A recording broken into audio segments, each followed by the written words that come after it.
You were in the batting cage at the time. Yeah, I had just batted at home plate. I heard the rapid gunshots.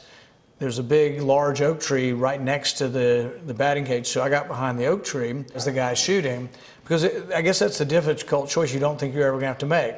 Do I stay or do I go? Do I stay and hope they miss me or think I'm dead? Or do I think that ultimately they're going to walk around shooting people? Did you actually see him, or are you just seeing where the bullets are kicking I'm seeing a blur of a blue shirt. I couldn't have identified him from where I was, but the shots were landing next to us, and we knew that he could shoot a long way from where he was. And so as we felt like he was changing his position, it's sort of like, well, who's going to bring him down? And at that point, we started hearing the Capitol Hill Police return fire. And I truly believe if the Capitol Hill Police had not been there, most people would have been killed. And they wouldn't have been there had there not been leadership. Yeah, the sort of the irony is, Congressman Scalise was the one who suffered, but had he not been there, his detail team wouldn't have been there either. It would have been a disaster. How much now do you worry about not only your safety, but all the other members of both houses?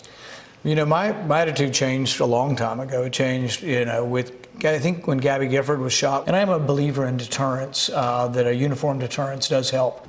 We've heard a lot of estimates as to how much firepower he brought. How long did the shooting go on? I think it's one of those things when you're in the middle of it, you think it goes on hours, but it might have been under 10 minutes. How do members of Congress go about their business? I mean, obviously you talk about deterrence, but part of your job is interacting with people, being accessible to your constituents. It is, and I think the thing is that for the most part, people are well-meaning, and people come up to me all the time and say, well, I don't agree with you on a lot of things, but I'm glad you did this. I hope the game goes on tomorrow, and the game's one of the best bipartisan things we do in town. Not many bipartisan things in this town. My dad used to say it was always the best thing.